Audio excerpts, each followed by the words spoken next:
Hello everyone, welcome back to the class. So guys, आज के class में हम लोग कॉस्टिंग का कुछ बहुत ही ज़्यादा इम्पोर्टेंट जो न्यूमेरिकल्स है उसको हम लोग सॉल्व करेंगे, जिससे हम लोगों का जो एमसीक्यूज क्वेश्चन पेपर में जो एमसीक्यूज में न्यूमेरिकल्स दिया रहेगा उसको सॉल्व करने में इजी होगा। ठीक है, चलो स्टार्ट करते हैं आज का class. So let's get started.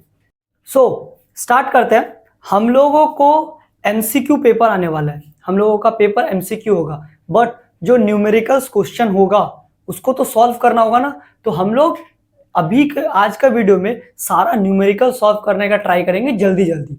ठीक है, चलो स्टार्ट करते हैं। सबसे पहला क्वेश्चन है, if the profit is 1/5 on the sale price. जब भी इस तरह का क्वेश्चन रहे, सेल प्राइस पे प्रॉफिट दिया रहे, कॉस्ट प्राइस पे निकालना हो, या फिर कॉस्ट प्राइस पे प्रॉफिट दिया है, सेल प्राइस पे निकालना हो, तो हम लोग सिंपली एक काम करेंगे।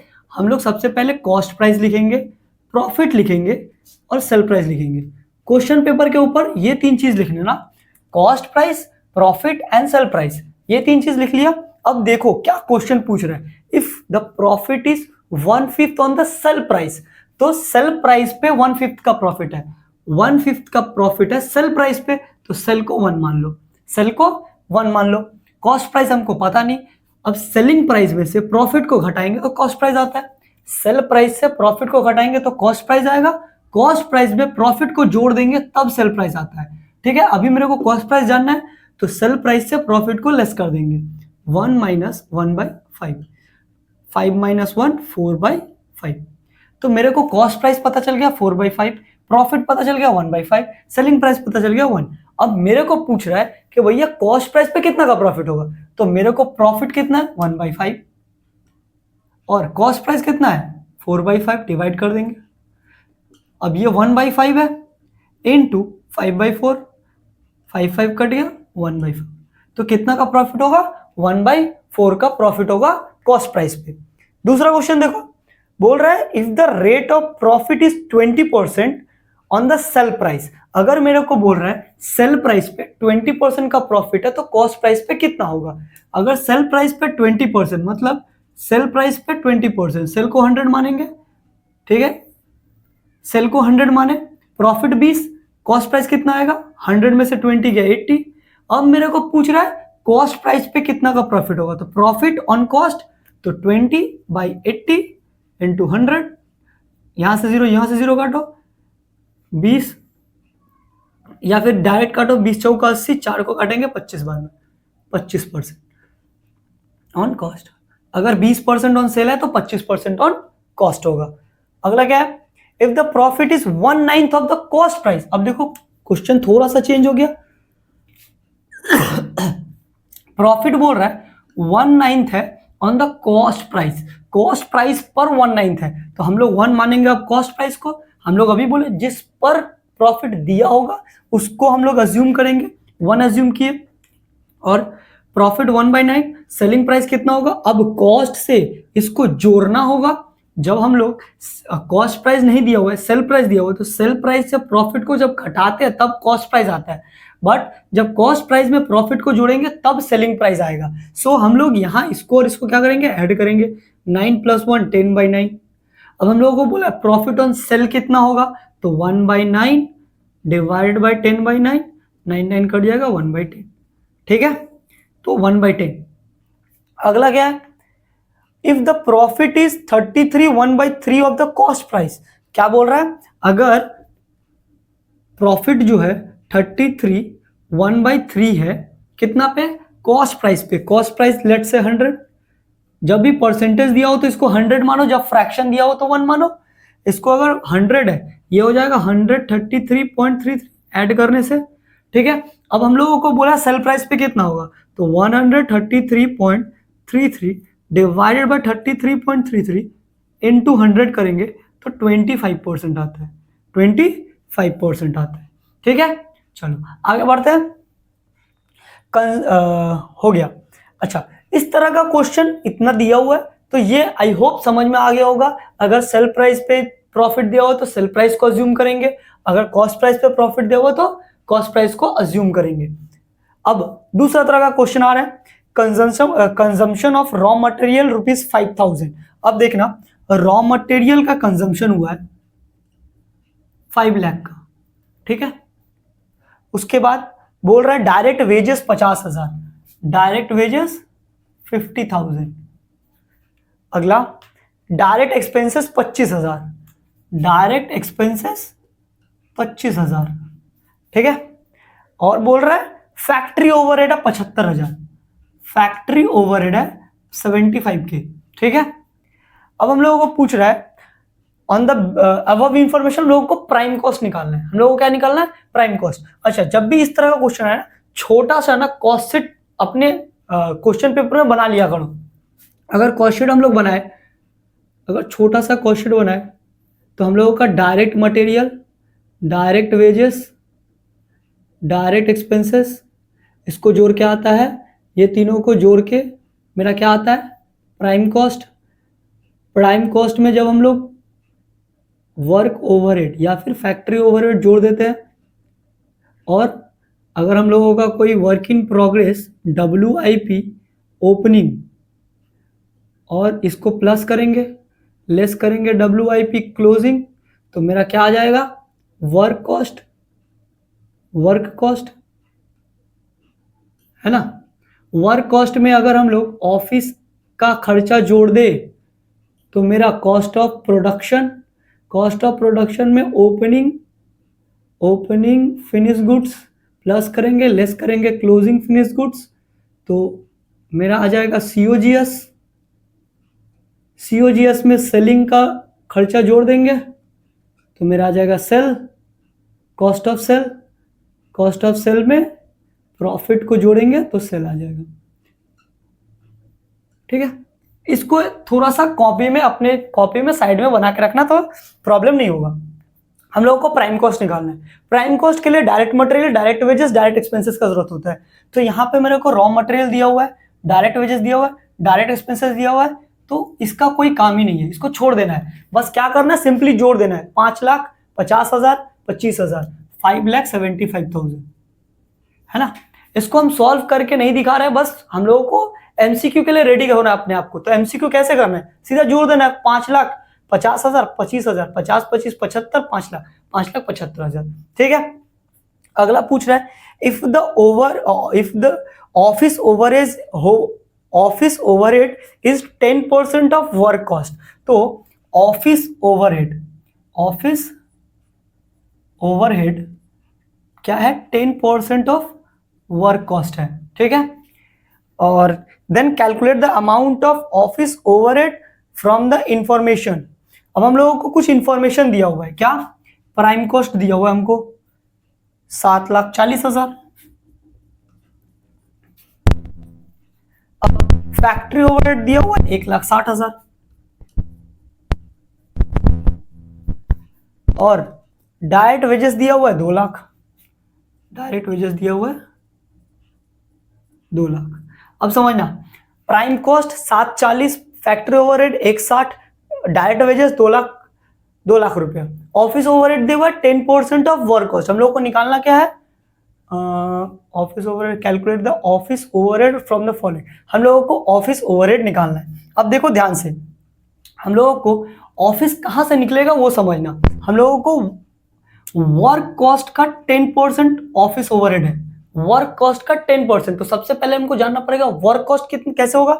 तो वर्क कॉस्ट प्राइम कॉस्ट में फैक्ट्री ओवरहेड को जोड़ के, फैक्ट्री ओवरहेड प्राइम कॉस्ट में अगर फैक्ट्री ओवरहेड को जोड़ दे, सिर्फ फैक्ट्री ओवरहेड को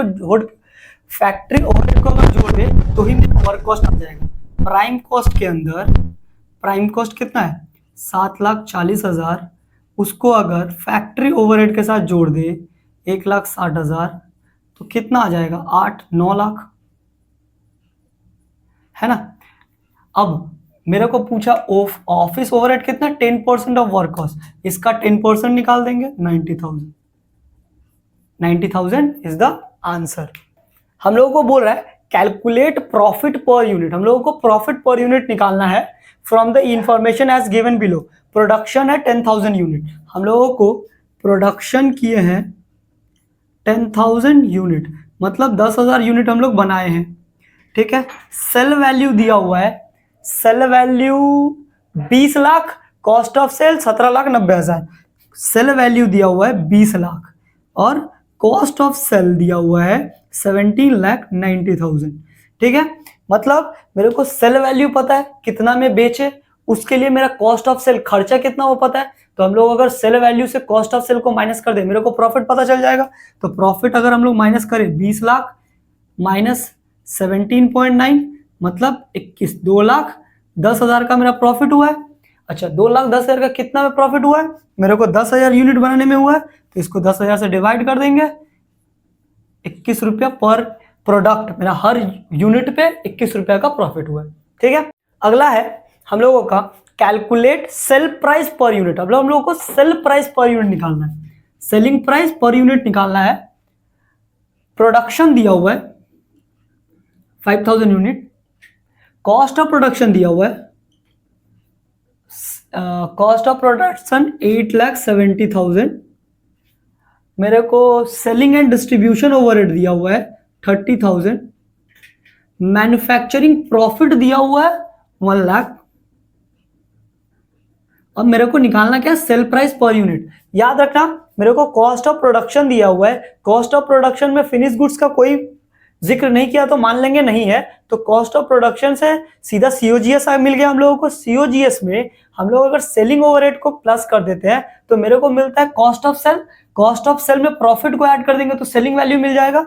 तो मेरा सेल्स कितना आ जाएगा, सेल्स आ जाएगा 8,70,000 प्लस 30,000 प्लस प्रॉफिट का 1 लाख, तो 8,70,000 30, 8,70,000 और 30 कितना हो गया, 9 लाख, 9 लाख 10 लाख, और 10 लाख को बनाने के लिए मेरा 10 लाख बनाए कितना प्रोडक्ट है 5,000, तो मान लेंगे 5,000 ही बेचे हैं क्योंकि कुछ बचा ही नहीं है, मेरा ना क्लोजिंग स्टॉक है ना ओपनिंग स्टॉक है। तो हम लोग इसको डिवाइड करेंगे, 200 रुपया पर यूनिट बेचेंगे। कितना, 200 रुपया पर यूनिट। सो हम लोगों का अगला है from the following information calculate cost per unit. हम लोगों को कॉस्ट पर यूनिट निकालना है, कॉस्ट पर यूनिट निकालना है। कॉस्ट पर यूनिट निकालने के लिए मेरे को टोटल कॉस्ट का जरूरत पड़ेगा। Total cost divide by number of production करेंगे तो मेरे को क्या मिल जाएगा, कॉस्ट पर यूनिट। अच्छा, इंफॉर्मेशन क्या है वो देख लेते हैं। प्रोडक्शन दिया हुआ है मेरे को 20,000 यूनिट, ठीक है, प्रोडक्शन की है 20,000 यूनिट। चलो आगे आगे आगे आगे। वर्क कॉस्ट दिया हुआ है 1640 मतलब 16,04,000 वर्क कॉस्ट 16,40,000, ठीक है, वर्क कॉस्ट दिया हुआ है। आगे एडमिनिस्ट्रेशन ओवरहेड, अच्छा इसको ऑफिस ओवरहेड भी लिख सकते हैं, ठीक है, कितना है 1 लाख, ठीक है। उसके बाद सेलिंग एंड डिस्ट्रीब्यूशन ओवरहेड दिया हुआ है 260, सेलिंग ओवरहेड दिया हुआ है 2,60,000।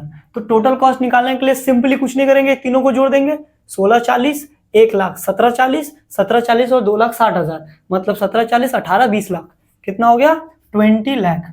टोटल कॉस्ट कितना आ गया 20 लाख, डिवाइड बाय कितना किए थे 20,000, तो भैया 20 लाख, इसको 0 ले देते हैं, 1 2 3 4 5 1 2 3 जी कट गया, 20 से कटा 100 बार 100 रुपया। तो कॉस्ट पर यूनिट कितना है 100। सीधा सिंपली जितना मेरा टोटल कॉस्ट आया, जितना प्रोडक्शन किया डिवाइड करो, 100 हो गया मेरा कॉस्ट पर यूनिट, ठीक है। चलो compute cost of production from the following. अब मेरे को कॉस्ट ऑफ प्रोडक्शन निकालने बोला है। डायरेक्ट है, direct material, direct wages, direct expenses, prime cost आएगा, उसमें से फैक्ट्री ओवरहेड जोड़ेंगे, अगर कोई वर्क इन प्रोग्रेस ओपनिंग है तो जोड़ेंगे, अगर क्लोजिंग है तो घटाएंगे, तो वर्क कॉस्ट आएगा, उसमें ऑफिस एंड एडमिनिस्ट्रेशन ओवरहेड जोड़ेंगे तो कॉस्ट ऑफ प्रोडक्शन आएगा। बस मेरे को यहीं तक करना है, ठीक है। इसके बाद का कोई भी इंफॉर्मेशन दिया वो मेरे लिए इरिलेवेंट है, ठीक है। स्टार्ट करते हैं। मेरे को डायरेक्ट मटेरियल बोला है, डायरेक्ट मटेरियल कितना है 1,80 नहीं, हाँ 1,80,000, 1,80 यूनिट डायरेक्ट मटेरियल यूनिट। अच्छा direct wages 1,20, direct wages 1,20,000, factory overhead, factory overhead 1 lakh, ठीक है। Office overhead 1 lakh, prime cost 3 lakh, office overhead 1 lakh और प्राइम कॉस्ट है 3 लाख। हम लोग को क्या निकालना है? Compute cost of production. अब समझना, मेरे को डायरेक्ट वेजेस दिया हुआ है, डायरेक्ट मटेरियल दिया हुआ है, फैक्ट्री ओवरहेड दिया है, ऑफिस एंड एडमिनिस्ट्रेशन ओवरहेड दिया है, प्राइम कॉस्ट दिया है। अगर मान लो मेरे को प्राइम कॉस्ट 3 लाख रुपया दिया है, नहीं भी दिया रहता तो इस दोनों को जोड़ देते तो 3 लाख आ जाता। अच्छा, तो मेरे को प्राइम कॉस्ट दिया, प्राइम कॉस्ट के साथ अगर मेरा फैक्ट्री ओवरहेड जोड़ दे प्लस ऑफिस ओवरहेड जोड़ दे तो मेरा क्या आ जाएगा? मेरा आ जाएगा कॉस्ट ऑफ प्रोडक्शन। तो 3 लाख, 4 लाख, 5 लाख, तो कॉस्ट ऑफ प्रोडक्शन कितना हो जाएगा? 5 लाख। इजी। अगला बोल रहा from the following information calculate total cost. हम लोगों को टोटल कॉस्ट निकालना अब, ठीक है। क्या क्या इंफॉर्मेशन है? कॉस्ट ऑफ प्रोडक्शन है 7 लाख, कॉस्ट ऑफ प्रोडक्शन है 7 lakh. Selling and distribution overhead दिया हुआ है, सेलिंग एंड डिस्ट्रीब्यूशन ओवरहेड कितना दिया हुआ है? 10 रुपया पर यूनिट, ठीक है, 10 पर यूनिट। ये थोड़ा सा ध्यान से देखना, ये बहुत ही इंपॉर्टेंट क्वेश्चन है। यूनिट प्रोड्यूस है, प्रोडक्शन है मेरा 6000 यूनिट, 6000 यूनिट, और सेल है 5000 यूनिट। कितना है? 5000 यूनिट। अब ध्यान से देखो, मेरे को कॉस्ट ऑफ प्रोडक्शन दिया हुआ है 7 लाख रुपया, ठीक है। सेलिंग ओवरहेड दिया हुआ है 10 रुपीज पर यूनिट, ठीक है। प्रोडक्शन दिया हुआ है 6000 यूनिट, सेल दिया हुआ है 5000 यूनिट। अब अगर हम लोग कॉस्ट ऑफ प्रोडक्शन से देखें, मेरे को टोटल कॉस्ट निकालने के लिए कॉस्ट ऑफ प्रोडक्शन प्लस अगर हम लोग यहां देखें सेलिंग ओवरहेड प्लस अगर हम लोग सेलिंग ओवरहेड निकाले तो मेरा कॉस्ट ऑफ सेल या टोटल कॉस्ट आ जाता है ना। कॉस्ट ऑफ प्रोडक्शन से अगर हम लोग कॉस्ट ऑफ प्रोडक्शन में सेलिंग ओवरहेड जोड़ दे तो मेरे को टोटल कॉस्ट मिल जाएगा। लेकिन अगर ध्यान से देखो, यहाँ पे कॉस्ट ऑफ प्रोडक्शन से सेलिंग ओवरहेड जोड़ने के लिए ओपनिंग फिनिश गुड्स और क्लोजिंग फिनिश गुड्स भी दिया हुआ है। तो ओपनिंग फिनिश गुड्स मेरे को निकल जाएगा क्या? समझना, अगर मेरा यहाँ सेलिंग ओवरहेड 10 पर यूनिट है, प्रोडक्शन 6000 यूनिट है और सेल जो है 5000 यूनिट है, तो ऐसा बोल सकते हैं क्या 1000 यूनिट मेरा क्लोजिंग स्टॉक बचा हुआ है। ओपनिंग, लेट से ओपनिंग नहीं है तो फिर भी क्लोजिंग तो बचा हुआ है ना, तो यहां हम लोग ओपनिंग को प्लस करते हैं, लेस करते हैं क्लोजिंग को, तब ना सेलिंग ओवरहेड जोड़ते हैं।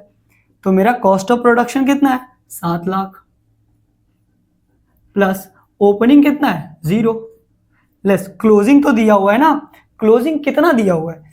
कॉस्ट ऑफ प्रोडक्शन है 7 लाख, ठीक है, डिवाइडेड बाय प्रोडक्शन कितना की है? 6000 यूनिट, इनटू क्लोजिंग बचा कितना है? 1000 यूनिट, प्लस सेलिंग ओवरहेड कितना है? देखो सेलिंग ओवरहेड 10 पर यूनिट है, तो 10 पर यूनिट किसका? जितना में हम लोग सेल किए, 5000 यूनिट किए तो 5000, 5000 इंटू 10, तो इसका कितना आएगा? 7 लाख माइनस इसको अगर करते हैं तो 0 से खेल चला गया, 7 1 जा 7, 3 सॉरी 6 1 जा 6 1, 6 1 जा 4, 6 6 जा 36, 4 ऐसा कुछ वैल्यू आएगा, ठीक है। 6 1 जा 6 1, 6 1 जा 6 4, 6 6 जा 36, 4 फिर हाँ 1,16,666 रुपये ऐसा कुछ आएगा प्लस 50,000, ठीक है। 50,000 को 7 लाख में जोड़ देंगे, 7,50,000, 7,50,000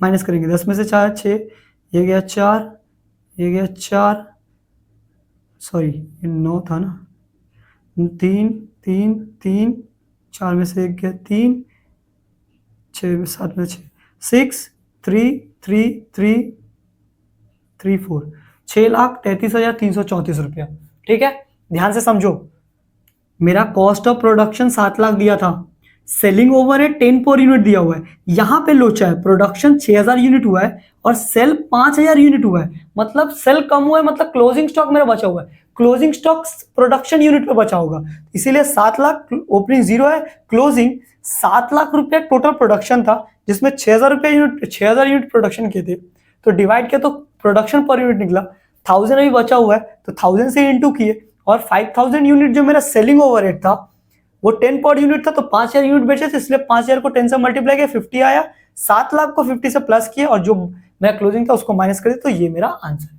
ठीक है, और एक सेम क्वेश्चन है, देख लो एक बार, बोल रहा है अगला क्वेश्चन, यहाँ compute cost per unit, same question है, कॉस्ट ऑफ प्रोडक्शन मेरे को दिया हुआ है, कॉस्ट ऑफ प्रोडक्शन मेरे को दिया हुआ है 23,10,000। ठीक है, cost of production, selling overhead दिया हुआ है 10 पर यूनिट, एकदम सेम, इसमें भी 10 पर यूनिट ही था। हाँ, आगे यूनिट प्रोड्यूस 10,000, अच्छा यहाँ प्रोडक्शन है 10,000 यूनिट और सोल्ड है 9,000 यूनिट, एकदम सिंपल। अभी देखो, अभी हम लोग किए तो हम लोगों को टोटल कॉस्ट निकालना है, टोटल कॉस्ट निकालने के लिए क्या कर सकते हैं भैया, टोटल कॉस्ट निकालने के लिए हम लोग 2 लाख, कितना है 2,31,31 है ना,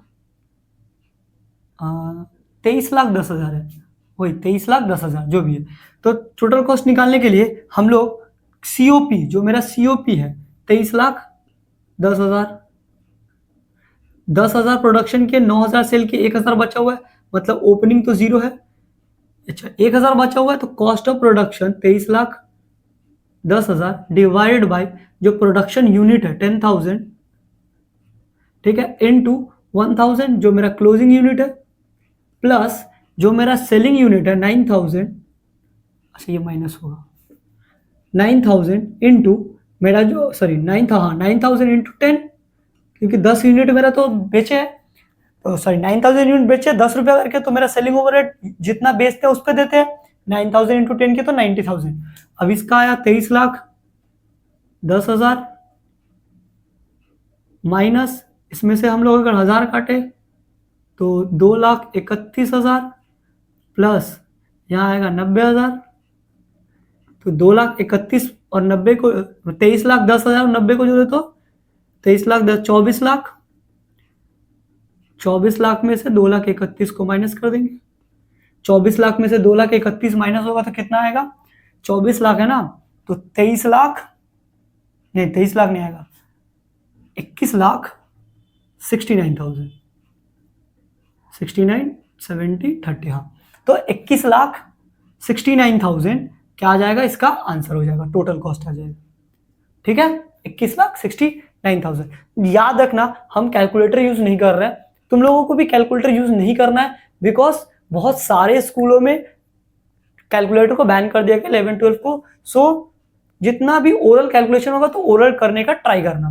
ठीक है, चलो आगे जाते हैं, बोल रहा है from the following information given, क्या क्या बोल रहा है, प्रॉफिट पर यूनिट निकालना है, हम लोगों को क्या करना है, प्रॉफिट पर यूनिट निकालना है, तो प्रॉफिट पर यूनिट निकालने के लिए दिया क्या क्या है, मेरे को सीओजीएस दिया हुआ है, सीओजीएस दिया है 15 लाख, सेलिंग ओवरहेड दिया हुआ है 3 रुपया पर यूनिट, ठीक है, यूनिट सोल्ड दिया हुआ है 50,000 यूनिट, यूनिट प्रोड्यूस दिया है 70,000, यूनिट प्रोड्यूस दिया है 70,000, अच्छा सेल वैल्यू दिया हुआ है 20 लाख। ठीक है, अब देखो ध्यान से, अच्छा अब ध्यान से देखो, अभी तक हम लोग जो कर रहे थे ओपनिंग को क्लोजिंग को, क्योंकि कॉस्ट ऑफ प्रोडक्शन दिया था भैया, कॉस्ट ऑफ प्रोडक्शन से हम लोगों को opening finish goods closing finish goods को माइनस करना था, लेकिन अब मेरे को सीओजीएस दिया हुआ है, अब मेरे को सीओजीएस दिया हुआ, मतलब वो लोग फिनिश गुड्स का काम कर चुका है, अब हम लोगों को हाथ नहीं देना है, वर्ड सबको ध्यान से देखना, यहाँ सीओजीएस दिया हुआ है, मतलब प्रोडक्शन का काम हो चुका है, फिनिश गुड्स का काम हो चुका है, मेरा COGS दे चुका है 15 लाख। तो COGS जब दिया है और यहाँ 3 रुपया पर यूनिट सेलिंग ओवरहेड दिया हुआ है और सेल कितना किया हम लोग 50,000 यूनिट, तो 15 तिया 1.5 लाख, मतलब मेरे को अगर टोटल कॉस्ट निकालना है तो 15 लाख प्लस करेंगे 1.5 लाख, है ना, 50 तिया 1.5 लाख, तो 16,50,000 मेरा टोटल कॉस्ट आ जाएगा। ठीक है, जिसमें सेल वैल्यू दिया हुआ है 20 लाख, तो सेल वैल्यू मतलब प्रॉफिट आएगा 20 माइनस 16,50, 17, 3,50,000, 3,50,000, बेचे कितना है 50,000, डिवाइड कर देंगे 7 रुपया करके, 7 रुपया करके मेरा प्रॉफिट आया। प्रॉफिट पर यूनिट कितना है 7 रुपीज पर यूनिट। तो का अगला क्वेश्चन है कैलकुलेट प्राइम कॉस्ट। हम लोगों को प्राइम कॉस्ट निकालना है, जिसके लिए हम लोगों को कॉस्ट ऑफ प्रोडक्शन दिया हुआ है, कॉस्ट ऑफ प्रोडक्शन दिया हुआ है 270, हम लोगों को ऑफिस ओवरहेड दिया हुआ है, ऑफिस ओवरहेड दिया हुआ है 20% ऑफ वर्क कॉस्ट। ठीक है, फैक्ट्री ओवरहेड दिया हुआ है 40,000। अब ध्यान से देखना भैया, मेरे को कॉस्ट ऑफ प्रोडक्शन दिया, कॉस्ट ऑफ प्रोडक्शन को प्राइम कॉस्ट, वर्क कॉस्ट और ऑफिस ओवरहेड को जोड़ेंगे तो COP आएगा। तो हम लोग COP को इस तरह से लिख सकते हैं, क्या लिख सकते हैं, मेरे को COP लिखने के लिए हम लोग क्या क्या लिख सकते हैं, प्राइम कॉस्ट प्लस मेरा जो फैक्ट्री ओवरहेड है प्लस मेरा जो ऑफिस ओवरहेड है, ऑफिस ओवरहेड। ठीक है, ऑफिस ओवरहेड। तो अब COP कॉस्ट ऑफ प्रोडक्शन कितना हुआ है 2,70,000, या मेरे को प्राइम कॉस्ट पता नहीं, प्लस फैक्ट्री ओवरहेड 40,000 पता है मेरे को। अच्छा, ऑफिस ओवरहेड, मेरे को office overhead 20% of work cost दिया हुआ है, 20% ऑफ वर्क कॉस्ट। देखो वर्क कॉस्ट निकालने के लिए प्राइम कॉस्ट और फैक्ट्री ओवरहेड, प्राइम कॉस्ट और फैक्ट्री ओवरहेड को जोड़ेंगे तो क्या आएगा मेरा वर्क कॉस्ट, तो 20% of prime cost plus factory overhead. अब देखो यहाँ 2,70,000, एकदम सिंपल सा हिसाब है भैया, कैलकुलेशन करना स्पीड में करना है बस। ठीक है, 20% ऑफ प्राइम कॉस्ट मेरे को पता नहीं, तो 0.2 prime cost plus factory overhead 40,000 है ना, तो 40 का 20 8,000। ठीक है, ये जो 8 है ये इस तरफ आ जाए, या 40 यहाँ भी है, 40 प्लस 8 48 इधर आ जाएगा, 2,70,000 minus 48,000 equal to PC plus 0 मतलब 1.2 PC। अच्छा, 2,70,000 में से 48 जाएगा, कितना आएगा 2,22,000, हाँ 2,22,000, 22,8 नहीं 2,12,000, 2,12,000, 12 8 20 नहीं 22 ही तो आएगा, 2,22,000, 8,000 30 और 40 70। ठीक है, डिवाइड बाय 1.2, तो प्राइम कॉस्ट कितना आएगा 2,22,000 डिवाइड बाय 1.2, पॉइंट हटाएंगे नीचे ऊपर 0 जाएगा, 12 कम 12 10, 12 96, 12 पंचे 60, 1,85,000, कितना आएगा 1,85,000 मेरा प्राइम कॉस्ट आ जाएगा। ठीक है, तो ये मेरा कैलकुलेशन था।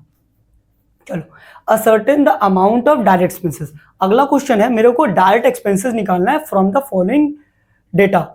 डायरेक्ट मटेरियल दिया हुआ है, अच्छा मेरे को क्या निकालना है direct expenses, direct expenses we have to find direct expenses. कहाँ क्या क्या दिया हुआ है, मेरे को दिया हुआ है डायरेक्ट मटेरियल कंज्यूम दिया हुआ है, डायरेक्ट मटेरियल दिया हुआ है 40,000, डायरेक्ट वेजेस दिया हुआ है 35K। ठीक है, फैक्ट्री ओवरहेड दिया हुआ है 14,000, वर्क कॉस्ट दिया हुआ है 99,000, वर्क कॉस्ट दिया हुआ 99K। ठीक है, हम लोगों को डायरेक्ट एक्सपेंसेस निकालना है। अब समझो मेरे को वर्क कॉस्ट दिया है, फैक्ट्री ओवरहेड दिया है, तो अगर हम लोग ऐसे बोले वर्क कॉस्ट को अगर फैक्ट्री ओवरहेड से माइनस करें, वर्क कॉस्ट को फैक्ट्री ओवरहेड से माइनस करेंगे क्या आएगा प्राइम कॉस्ट आ जाएगा। तो 99 को अगर हम लोग 99 को 14 से माइनस करें तो 85 आएगा, ये 85 की क्या आएगा मेरा प्राइम कॉस्ट आया। प्राइम कॉस्ट को भैया प्राइम कॉस्ट से अगर ये दोनों घटा दे, प्राइम कॉस्ट से 85 से अगर 35 घटाए तो 50 आएगा, 50 में से 40 घटाए तो 10 क्या आ जाएगा, डायरेक्ट एक्सपेंस। ठीक है, क्या किया, कुछ नहीं किया भैया, वर्क कॉस्ट से सारा को माइनस करते चले गए, क्योंकि सब प्लस करके वर्क कॉस्ट आया होगा, उल्टा जाएंगे तो माइनस करते चले जाएंगे तो 10,000 क्या आ जाएगा, मेरा डायरेक्ट एक्सपेंसेस आ जाएगा। चलो ये easy. Find the missing figure, हम लोग को मिसिंग फिगर निकालना है। प्राइम कॉस्ट दिया हुआ है 85,000 और ऑफिस ओवरहेड दिया है 15% of work cost. Office overhead दिया हुआ है 15% ऑफ वर्क कॉस्ट। उसके बाद कॉस्ट ऑफ प्रोडक्शन मेरे को दिया हुआ है, कॉस्ट ऑफ प्रोडक्शन, ये क्या है, ऑफिस ओवरहेड, एडमिनिस्ट्रेशन ओवरहेड रखो 1,13,850, 1,13,850। और फैक्ट्री ओवरहेड में हम लोगों को क्वेश्चन मार्क, सेम क्वेश्चन अभी कुछ देर पहले किए, जिसमें हम लोगों को प्राइम कॉस्ट नहीं दिया हुआ था, फैक्ट्री ओवरहेड दिया हुआ था। अब मेरे को प्राइम कॉस्ट दे दिया है, factory overhead, same to same करेंगे। मेरे को सीओपी पता है, सीओपी कैसे निकलता है भैया, प्राइम कॉस्ट के साथ एफओ को जोड़ देते हैं और मेरे को जो एडमिनिस्ट्रेशन ओवरहेड है उसको जोड़ेंगे। सीओपी 1,13,850 रुपया है, प्राइम कॉस्ट मेरे को 85,000 दिया हुआ है, प्लस एफओ मेरे को पता नहीं, प्लस 15% ऑफ 85,000 प्लस एफओ, 85,000 का 15%, 85,000 प्लस एफओ प्लस 15% ऑफ 85,000, 85,000 का 15%, 0000 काट देंगे तो 0, 15 बचे 75, 7, 15 × 120 और 7,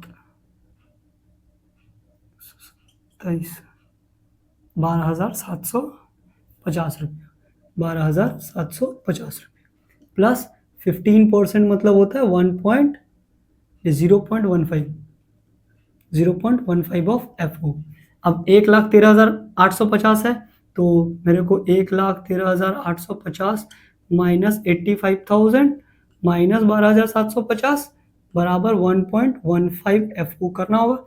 इसको जोड़ दिया और सबको उधर लेके आ गए, तो 85,000 और इसको इसमें से माइनस करेंगे तो 1,13,850 में से अगर 12,750 माइनस करे, 1,13,850 में से 12,750 माइनस करे 0,0,1,1,0,1 इतना आएगा। इसमें से फिर 85,000 माइनस करे तो 0,0,1, 11 में से 5 गया 6, 9 में से 8 गया 16,100 डिवाइड बाय 1.15 है ना, पॉइंट घटाएंगे तो ऊपर 0, 00, 15 है। अब 115 को 116, 115 को 161 को डिवाइड देना होगा। 115 को करेंगे 1 बार में जाएगा, 11 में से 5 गया 6, 5 में से 4 1 गया 4, 0 उतारो 4 बार में 460 कट गया तो 3 0 बचा, तो 14,000 कितना आ गया, फैक्ट्री ओवरहेड आ गया 14,000। बस इसको सॉल्व करना, थोड़ा जल्दी जल्दी करना, तो ये 1 से 2 मिनट के अंदर ये भी बन जाएगा। ठीक है, चलो अब आगे बढ़ते हैं क्वेश्चन की तरफ। अब समझना, ये थोड़ा सा ट्रिकी क्वेश्चन है, ध्यान से देखना। अब मेरे को बोल रहा है find the total production cost. मेरे को टोटल प्रोडक्शन कॉस्ट निकालना है, जहां पे मेरे को अप्रैल मंथ का क्वांटिटी मतलब प्रोडक्शन दिया हुआ है और कॉस्ट दिया हुआ है, प्रोडक्शन कॉस्ट। ठीक है, अप्रैल में हम लोग 4,000 यूनिट बनाए, मेरे को खर्चा हुआ 40,000 का। मई में हम लोग 5,000 यूनिट बनाए, 40,000 का खर्चा हुआ। जून में हम लोग 6,000 यूनिट बनाएंगे, हम लोगों को कितना खर्चा होगा। ठीक है, हम लोगों को निकालना है कि अप्रैल में हम लोग 4,000 यूनिट बनाए तो 40,000 का खर्चा आया, 5,000 मई में बनाए तो 40,000 का खर्चा आया, 6,000 में कितना खर्चा आएगा। तो हम लोगों को साफ साफ दिख रहा है भैया, इररेस्पेक्टिव ऑफ नंबर बढ़ रहा है, कॉस्ट जो है ना सेम है, तो मतलब हम लोग मान लेंगे कि ये फिक्स रहेगा, तो ये भी 40,000 ही हो जाएगा। देखो इसको सॉल्व करने का कोई जरूरत ही नहीं था, ये भी 40 ये भी 40, तो आने वाला टाइम पे ही 40 हम लोग मान लेंगे कि भैया irrespective of number of production cost fix है, इसीलिए 40,000 ही रह जाएगा। ट्रिक ये कुछ भी नहीं था, सिर्फ तुम लोगों को समझ में आना चाहिए, तो भी टिक मार दोगे। ठीक है, चलो अगला है क्वेश्चन नंबर लास्ट, हम लोगों का आज का लास्ट टॉपिक है, लास्ट क्वेश्चन है, बोल रहा है सेम क्वेश्चन है हम लोगों को। चलो इसको मिटा देते हैं फटाफट।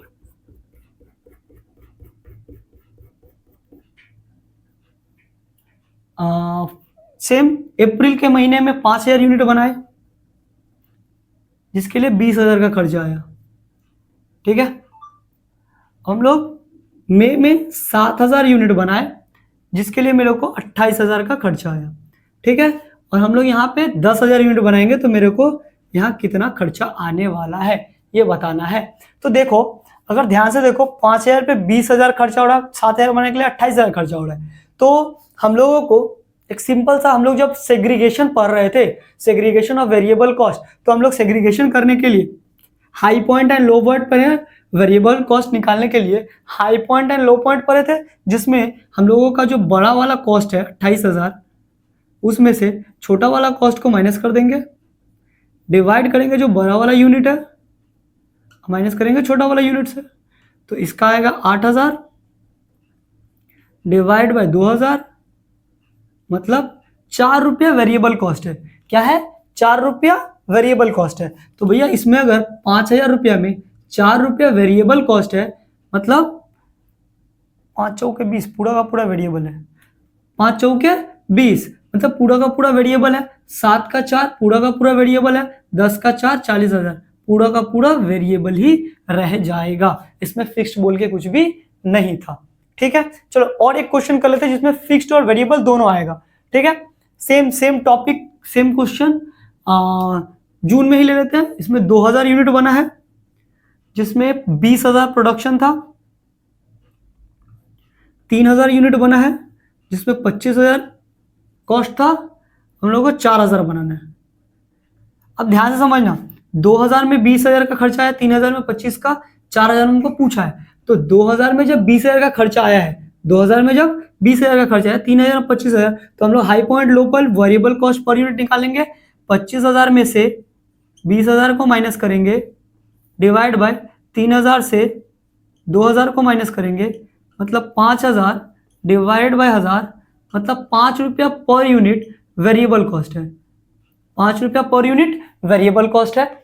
जब 5 रुपया पर यूनिट वेरिएबल कॉस्ट है, 2 को 5 से मल्टीप्लाई करेंगे, मतलब 10,000 वेरिएबल है। 10,000 वेरिएबल है, मतलब 20 में 10,000 वेरिएबल है, मतलब 10,000 फिक्स्ड है। 10,000 फिक्स्ड है। अब अगर हम लोग यहां देखें तो भैया 4,000 इंटू 5 20,000 प्लस 10,000 फिक्स्ड है, तो 30,000 का खर्चा है। ठीक है, 30,000 का खर्चा आएगा। तो इस तरह